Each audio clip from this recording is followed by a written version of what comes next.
Good morning guys, आज मैं आपके लिए फिर से लेके आया हूँ कंपनीज एक्ट के अंदर कुछ सेक्शंस, कुछ सब सेक्शंस और आगे के क्वेश्चन जो हमको डिस्क्राइब करना है, जो आगे पढ़ना है। तो अब फोर्थ क्वेश्चन जो बेसिकली पार्टनरशिप एक्ट से है। अब पार्टनरशिप एक्ट 1932 क्या बोलता है? पहले तो ये जो पार्टनरशिप एक्ट है वो कब आया? 1932 में। अब इसके कुछ प्रिंसिपल्स इंडियन कॉन्ट्रैक्ट एक्ट 1872 से रिलेटेड है।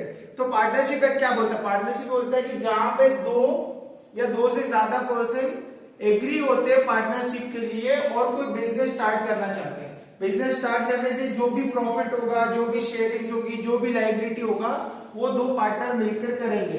तो a partnership in the act relates the relationship between the person who have agreed to share the profit of a business carried on by all or any of the acting for all। मतलब अगर कुछ 3-4 लोगों की partnership हुई है तो हो सकता है कुछ पार्टनर्स एक्टिव पार्टनर्स हो जो एक्टिवली पार्टिसिपेशन करेंगे बिजनेस के अंदर। तो हो सकता है पार्टनरशिप में 2 पार्टनर हो सकता है पार्टनरशिप में उससे ज्यादा पार्टनरशिप हो। तो ये पार्टनरशिप एक्ट एसेंशियल नहीं है कि सिर्फ 2 ही पार्टनर हो, यहाँ पे 2 से ज्यादा पार्टनर्स हो सकते हैं बिजनेस के अंदर। फाइन। तो ये क्वेश्चन नंबर 4 बेसिकली क्या है?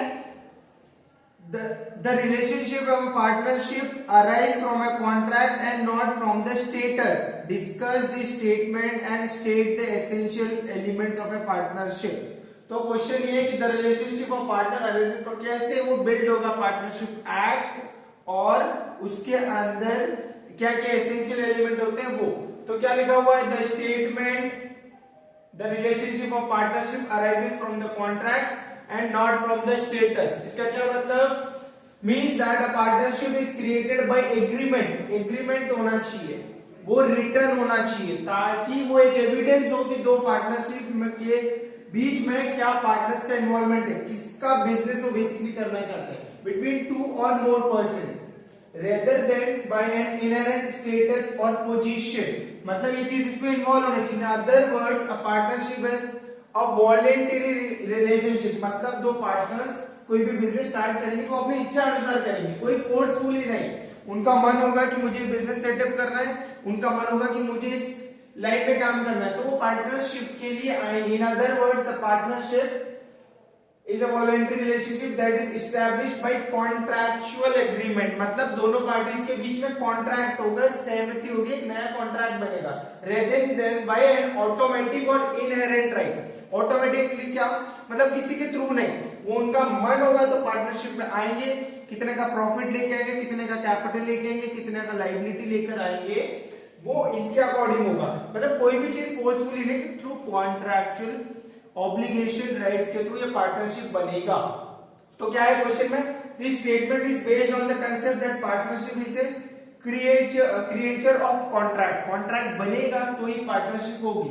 The relationship between the 2 partners is governed by the terms of the agreement. तो जो एग्रीमेंट में लिखा होगा कि मैं इतना कैपिटल लेके आऊंगा, इतने की शेयरिंग करूंगा प्रॉफिट एंड लॉसेस में, वही गवर्न करेगा उसके ऑब्लिगेशंस और rights. The Indian Partnership Act 1932 which is governing law of partnership।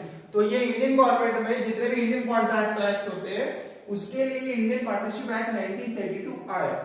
अब इस एसेंशियल पार्टनरशिप को, पार्टनरशिप में आने के लिए, पार्टनरशिप बनने के लिए क्या क्या चीजें एसेंशियल होती है वो आप देखिए। Agreement, there must be an agreement between 2 parties. एक या एक से ज्यादा पार्टीज के बीच में एग्रीमेंट होना चाहिए। एग्रीमेंट मस्ट बी एक्सप्रेस और इम्प्लाइड। एक्सप्रेस मतलब कोई चीज लिखी हुई होगी, कोई चीज डेराइव होगी, या फिर ऑन पेपर, ऑन डॉक्यूमेंटेशन होगी अपने वॉलेंटरी इन्वॉल्वेशन के थ्रू। और इम्प्लाइड का क्या मतलब है? किसी के थ्रू, मतलब हमने डॉक्यूमेंट्री ना करके बाय थ्रू लॉ। और वो भी क्या होना चाहिए? कोई भी एग्रीमेंट लॉफुल होना चाहिए, कोई इलीगल एस्पेक्ट्स में पार्टनरशिप नहीं होगी, क्योंकि उसमें गवर्नमेंट डिनाई करेगा, हो सकता है आप उसमें बिजनेस ना कर पाओगे। सेकेंड चीज बिजनेस। अब पार्टनरशिप में कोई भी बिजनेस का फॉर्मुलेशन होना चाहिए, किसी के ऊपर कोई भी ऑक्यूपेशन होना चाहिए, लॉ या फिर लॉफुल ट्रेड होना चाहिए, या एनीथिंग काइंड ऑफ प्रोफेशन, कोई लीगल, जैसे कंसल्टिंग बिजनेस, ये ट्रेनिंग सेंटर्स, ये क्या है? या कोई कोचिंग इंस्टीट्यूट, या एक कोई छोटा बिजनेस लाइन। तो ये बिजनेस ऑब्जेक्टिव एक पार्टनरशिप एक्ट में बिल्ड होना चाहिए। शेयरिंग ऑफ प्रॉफिट, ऑब्वियस ही बात है, हम बिजनेस करें तो प्रॉफिट तो अर्न करेंगे। बिजनेस रनिंग क्यों होता है? ताकि हम प्रॉफिट अर्न कर सकें, तो उसमें प्रॉफिट शेयरिंग होनी चाहिए। सर्टेन परसेंटेज पार्टनर का डिराइव होना चाहिए, पता होना चाहिए कि इस पार्टनर को इतने रेशियो में प्रॉफिट मिलेगा, क्योंकि हो सकता है इसी प्रॉफिट से रिलेटेड हमारी जो लायबिलिटी है वो हमको पे करनी पड़ सकती है।